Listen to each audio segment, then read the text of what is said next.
and welcome to my channel, We the Foxen.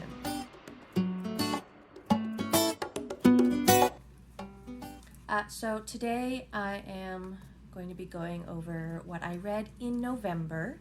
As I'm filming this, it is November 30th, and this will be my first monthly wrap-up. Who knows if I will end up doing it every month? Who cares? I'm going to do it right now. So, for the month of November, I read 15 books. Let's see here. We have 2 plays, 3 graphic novels, 3 nonfiction, 1 memoir, 3 fantasy, 2 science fiction, one of which was a DNF, and 1 book of poetry, which was just a poem in book form. So, let's start off with the plays because I started the month and ended the month with 2 plays. They are both from William Shakespeare. So the first one I did was The Merchant of Venice. I wanted to do the comedies because I've read less of his comedies than his dramas through school. So I just wanted to pick up some of the comedies and see what I would like about them. I'm going to do these together. So first one was The Merchant of Venice, and then I read As You Like It, and they were disappointing. I don't know if it is because I have liked the dramas that I have read so much and enjoyed the characters so much and the stories and just that whole feeling of just stop what you're doing. It's that sort of feeling because I enjoy it. But these comedies kind of fell short, and in saying that, I liked The Merchant of Venice more than I liked As You Like It because it seemed a little bit more like a full story. Like Portia with her whole scheme and getting her boy off the hook at the end. It just seemed more fun. Because the ending in As You Like It was very, very wrapped up. Very tight, neat boat. Same kind of problem I have with Jane Austen, where it's just like, oh, I've gotten everything that I wanted to say out. Let's tie it all up, package it. Next few pages, it's done. Like the ending was very abrupt, very tying up the loose ends, because the ending in As You Like It is, oh, everyone just gets married. Everyone is forgiven. Everyone sees the error of their ways, and ha ha ha, let's go off into the sunset. It wasn't the same, and maybe it's because I have read so many more of his dramas, and there's just so much more. I guess if you want to say that there's more pathos, there's more, because that's the essence of drama, is pathos and backstory and navel gazing and just like the whole, it's much more involved, whereas these dramas were a little less. That being said, I liked Rosalind in As You Like It better than I liked Portia. Can't exactly say why. Maybe it was because she was a little bit more funny. She was funny. And that also being said, with these 2 plays that I read, there's quite a few similarities. There is 2 leading ladies who are smarter than all the men around her. They cross-dress, so they dress in drag as men to get to and what they want. They're both smart as whips.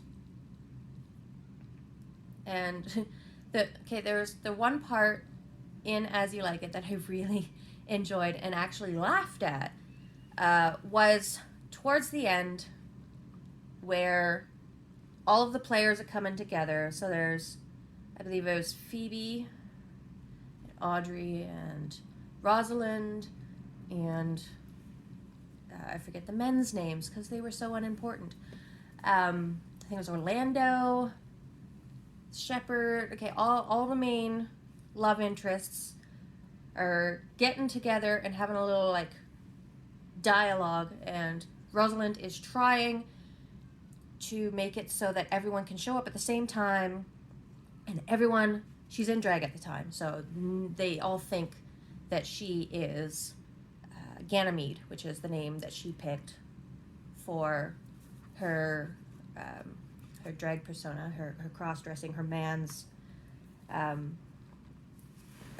mask, and she's trying to get everyone to agree to marry the person that they're supposed to marry, because Phoebe's in love with Rosalind as Ganymede, and I think it's Orlando is trying to marry Rosalind, and Ganymede is trying to get that squared away, and then Phoebe is supposed to marry someone else, but Phoebe is in love with Ganymede. Okay, so everyone has just got their wires all crossed, and it's just really funny. It's just because Phoebe's like, I love Ganymede, and Orlando's like, I love Rosalind, and the shepherd is like, I love Phoebe, and Phoebe, Rosalind as Ganymede is going, and I love no one, and that's it there, and I'll marry no one. It was just really funny. That kind of redeemed it a bit, but I still thought as a whole, as a complete thing, Merchant of Venice was better. So there's that. Shakespeare started and ended the month. Next was a poem, and it was one of the 3 physical things that I have here. I read Wenceslas, A Christmas Poem by Carol Ann Duffy, and it was illustrated by Stuart Kolakovich. And tiny little thing, super tiny, but beautiful. My goodness. Like, just, look, there's King Wenceslas in his tower, and like there's the apiarists and the bees. It was just so beautiful. The poem itself is a bit funny, and there's so much about food. Like, okay, where is it? Where they're talking about setting up the feast at the beginning for the king. And the first thing that they talk about is the swan that they have caught for one of the courses for the meal. And it's like, wherein the swan, once bride of the river, half of forever 6 cygnets circling her. That's a little sad. She had 6 cygnets, but lay scalded, plucked, boned, parboiled, salted, peppered, gingered, and oiled. Like, it's just so much about food. Like, a heron's breast was martyred with cloves. The common crane, gutted and trussed, smeared with Sicily lavender rose. So much. There's this weird mutant, like, turducken sort of thing that they create, where it's like a lark inside a quail, inside a plover, inside a partridge, inside a teal, inside a fowl, inside another teal, inside a pheasant, inside a guinea fowl. Like, it's just crazy. Like, that is the whole, all these birds. Okay, it's a really sweet story about how King Wenceslas sees that there's this old man collecting wood, and he sees that he has so much. There's this giant feast that's been set up for the holiday, and this old man is just out in the snow collecting wood. So he invites him in. Everyone eats. It's a nice little heartwarming holiday story. Beautiful artwork. And that was really fun. That one I gave where did I put it? Wenceslas, a 4 out of 5. Mostly because of the artwork, and it was short, and it was cute. That's what it is. Next would be the nonfiction. So I read 3 of those. Let's start with the arc first. First was, it's called Bitch, On the Female of the Species by Lucy Cook. Now, I'm not sure how much I should get into this because it's not supposed to be released until next year. Like I said, I received it as an arc, or an e-arc, I should say, from NetGalley. And it was funny, like whip smart, so witty, a tongue-in-cheek, a bit of thumbing the nose at the patriarchy, because it goes through the whole natural history of natural sciences, like Charles Darwin and so on and so forth, of how they didn't look at the females of the species because who gives a crap? It's just ridiculous. There was so much of, like, half of the world was ignored because they were women. So there's a whole thing on intercourse and how different species have developed certain physical traits to counteract things that they don't want while breeding. Like the vagina of the common, like the duck, or the mallard duck, and how the male's penis is all spiraled and the female's vagina is also all it's cloacas and stuff. Anyway, it was really interesting. There was a whole thing about meerkats and just how vicious that society is. It's all matriarchal, but damn, it was a really great book. I will probably be picking that up once it's actually published, but it was really good. So 5 out of 5 for that one. The next one I had was Aesop, get off the book.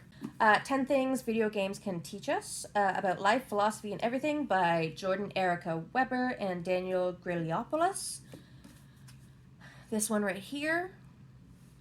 I finally finished it. It took a while because I was reading arcs and stuff, and it just took a while because I'm like, I have this one. These other ones time out. Okay. So with this, I'll start with a criticism. Throughout the book, introducing each chapter is a interlude that starts with Limbo.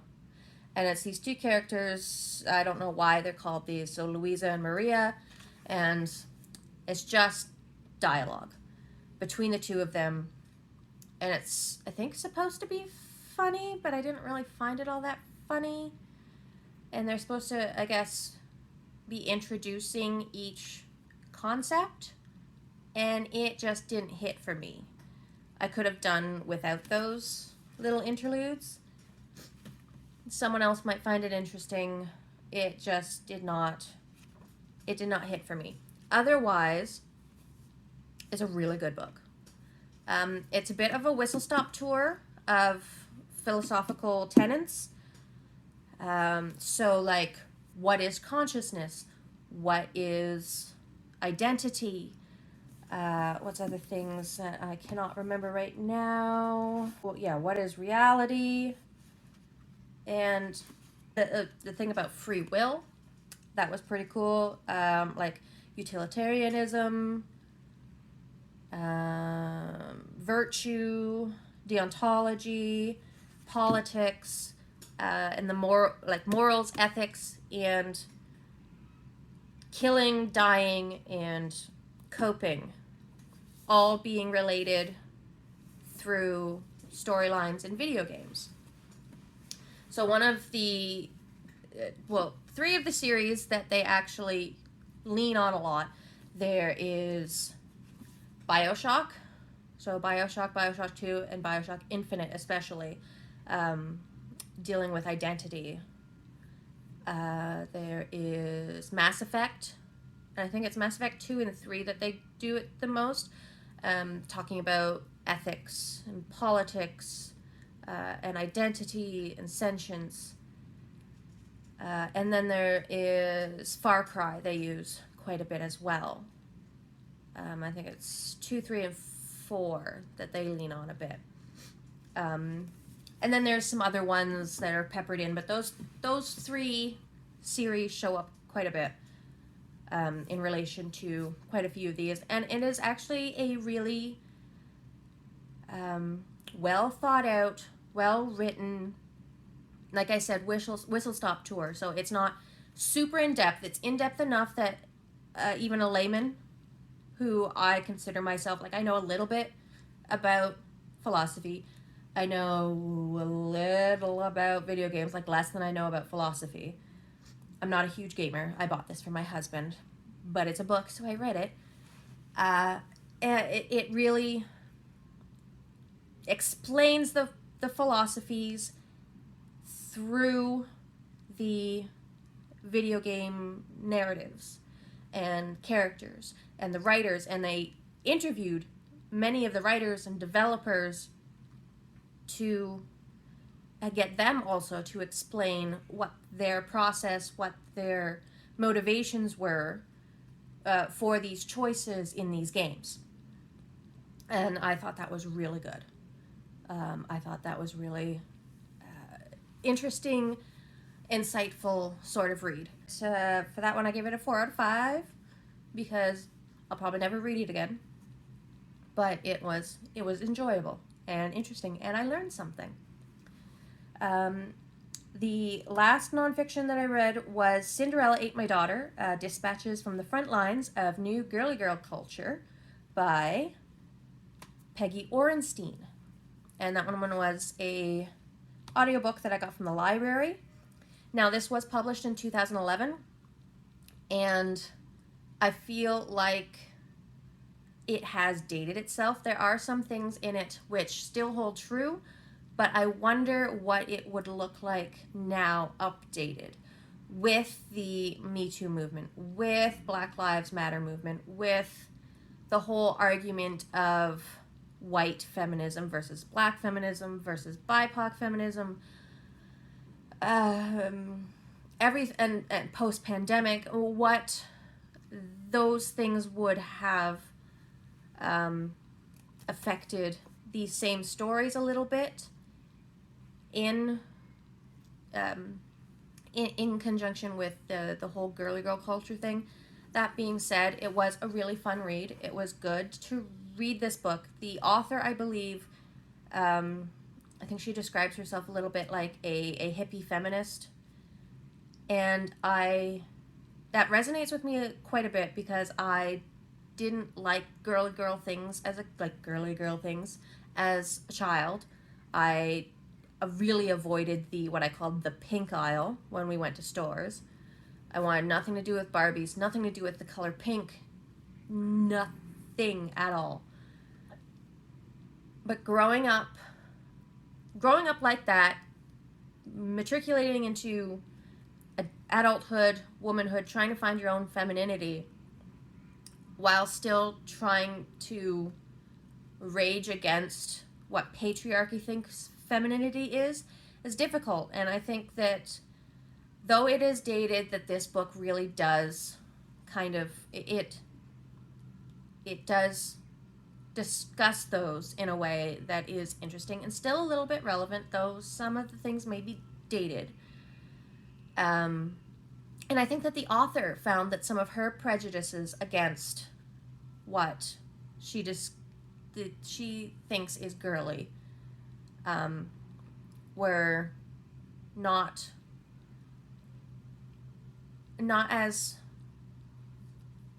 true as she thought they were. That some of her prejudices were definitely brought into question while going through these stories, researching these topics. It was really, especially when it came to like the little girl beauty pageants and dolls. It was really interesting. Okay, so moving on to the memoir that I read.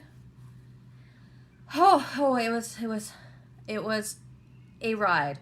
I read I got an audiobook because I love listening to memoirs read if at all possible, by the person who read them, because they will be able to tell their story. And like, you're literally listening to them tell their story, and it's just a wonderful experience. So it was You Got Anything Stronger by Gabrielle Union. Now, I have her first book that I read, and I read it so fast. Like, I almost read it in an entire night. The majority of it I read in one night. This one, again, I listened to it on the train, and wow. It was, again, so hard-hitting. Like, she's so honest and so witty, and like, just trying to say anything other than honesty for this is so hard, because she's so honest. She could be really funny, but she lets herself be so vulnerable, so laid bare, so much, even more so than in her first book. As just, I recommend it to everyone. I actually literally just recommended it to my friend, that she should read both those books, because they're so good, especially in audio form. I may actually listen to her first one in audiobook now, because it was just so, it was so good. 5 out of 5. So good. Next is sci-fi. So we're going to go on to my first DNF. I have only actually ever not finished 2 books, ever. And I'm only going to talk about this one, because it was an e-arc. It was an indie publisher, indie author, and I feel really bad about not liking it. And it's not just because it was indie. It was just bad. It was so bad.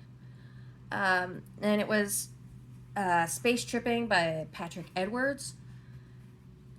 There are reviews of it that are saying that it is between Futurama and Hitchhiker's Guide sort of vibes, and if only it were that clever. I gave it 50 pages. Just couldn't. It was just so, the banter was so bad. And it was kind of like 2 high people riffing off each other and thinking they're geniuses. I just couldn't. I couldn't. But enough about that one. The next one I read was an arc I received from NetGalley, and that was actually, it was really good. It was a short one. I think it was only like 200 or just under 300 pages. It's called The Bad Part of Time by Joshua Ingle. I believe also an indie author. Might have been self-published. Not sure. I thought it was smart. It was fast-paced. Like, it's right from the beginning. It goes. And it's not, like, there are some parts which are just like kung pow fast. Woo! There are parts of it that are just, they keep moving the story forward. There is no sitting and pondering, even though there are slow scenes in the book. There's scenes of fighting and disaster and whatnot, but it's, even in the slow bits, it's still moving forward, so it's still a fast read. And it's about time, obviously. It's called The Bad Part of Time. I was saying, it was very twisty.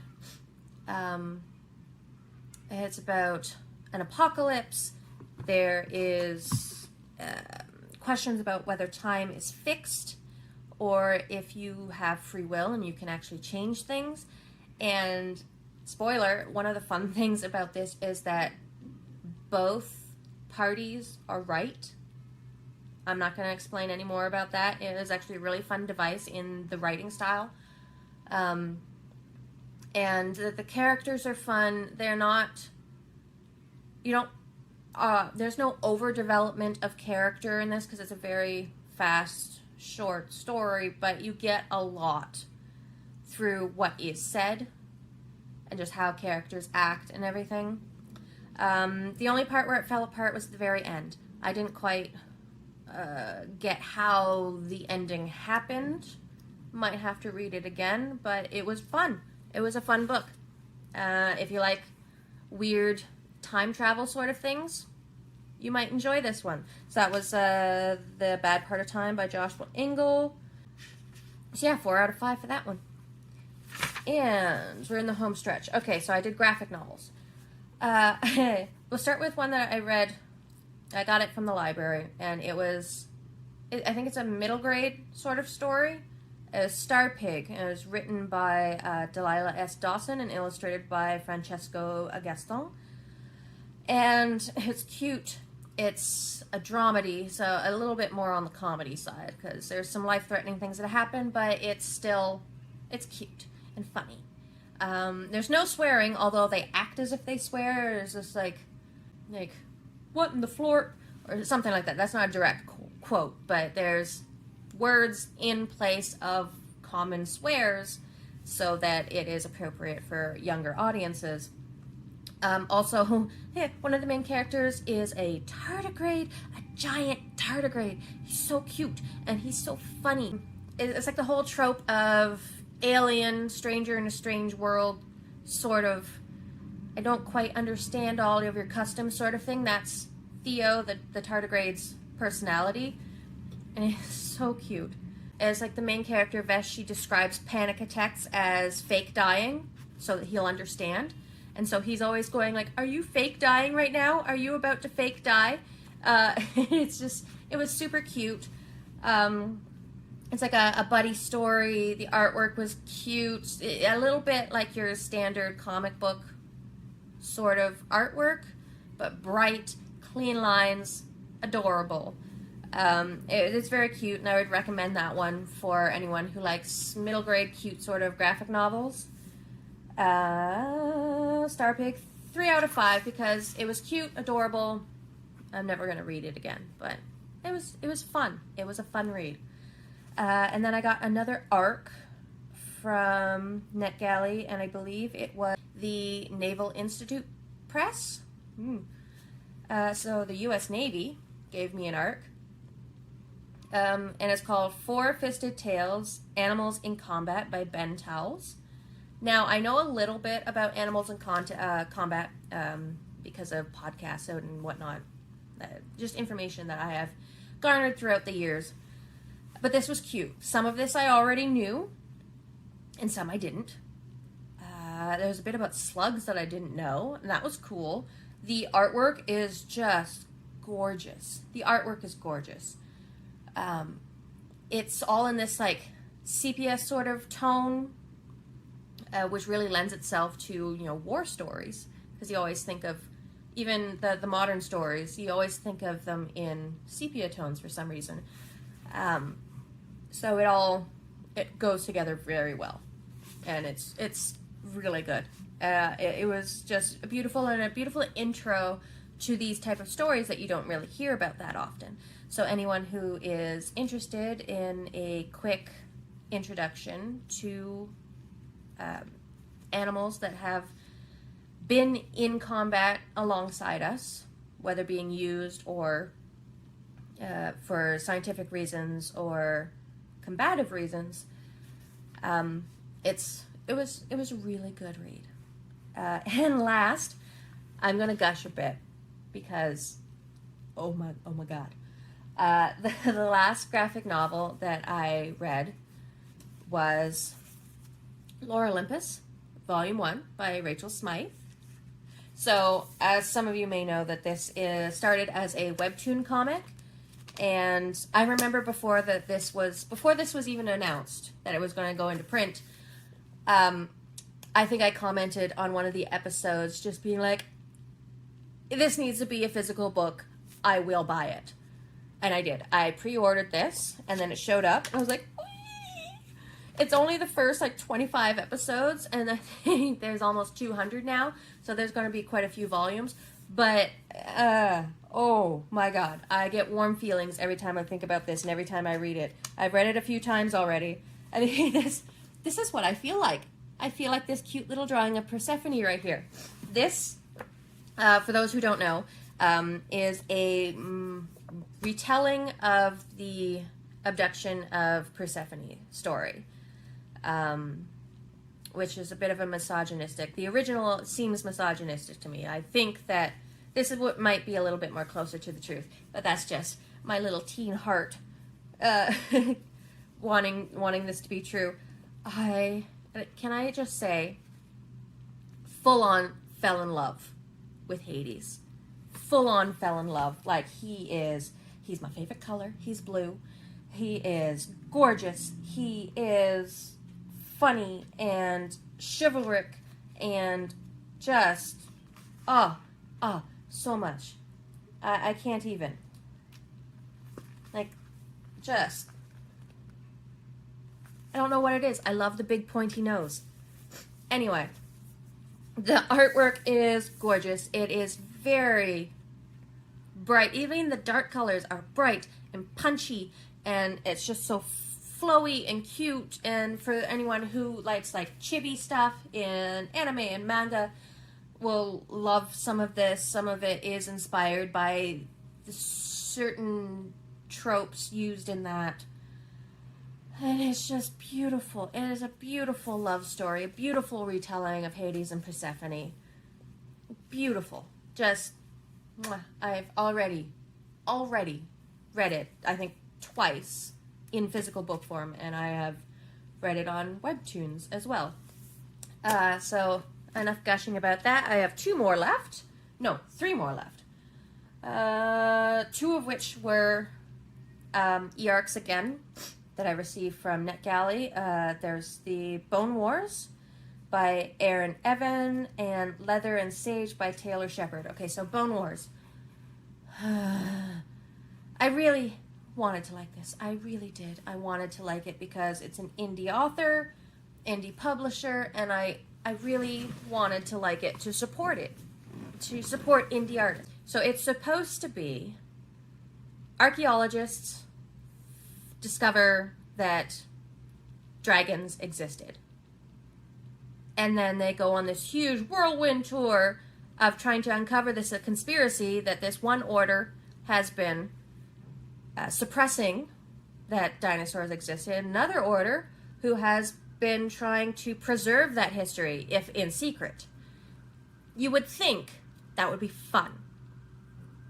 It read more like the Scooby Gang went on a Lara Croft National Treasure adventure.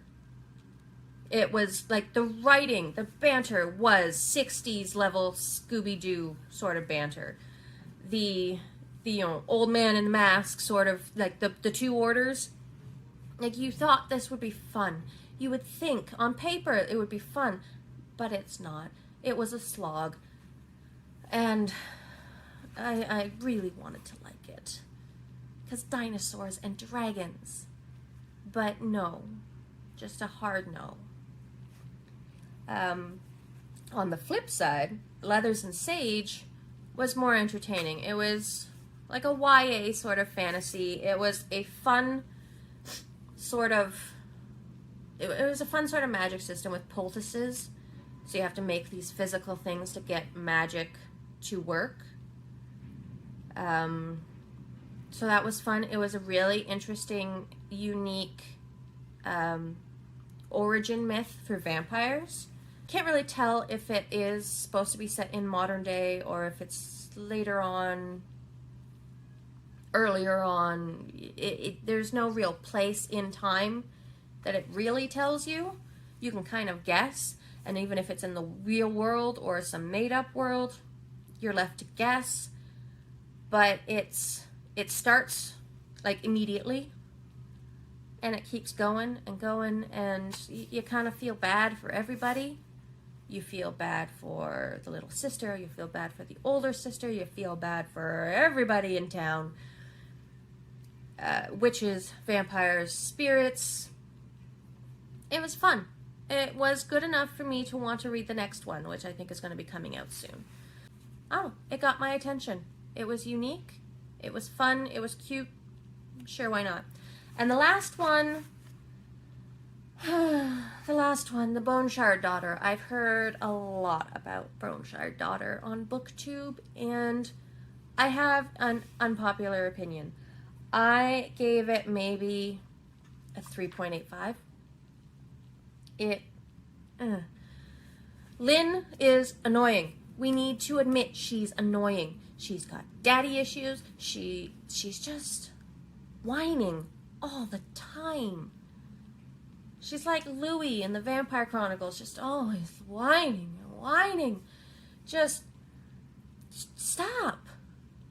I know it, like everything she goes through, you're supposed to have sympathy for her, but I had more sympathy for Jovis, and he was breaking the law and almost dying all the time. Like, he's involved with gangsters and all this. Like, I had more sympathy for Sand, who is one of the third-person perspectives. The use of first and third-person perspectives was fun, and how it kind of made the third-person perspectives, especially the one on the island, kind of like scenery, kind of like stage decoration for the main story, but it all kind of ties together. That was fun. The magic system of using bone shards to make constructed like homunculus sort of people, that was fun. People and creatures. Otherwise, like, I mean, I felt it was overhyped. I don't know, it just seems, it took about 60% of the story to actually get to the interesting parts, like where it really picked up, where the plot really picked up, and then it ran. And that's when it became interesting, but I shouldn't have to read 60% of your book before it gets interesting, before I'm hooked. So, ultimately, I find that The Bone Shard Daughter by Andrea Stewart, that is, it's overhyped. And it's kind of interesting, but it's not, I think, worth all of the praise that has been lauded on it. That's just my opinion. So, those are all the books that I read in November. That's what I read. What do you think of all of my, what I read, my reviews? Know down in the comments. Please like and subscribe, and I will see y'all next time. All right, bye!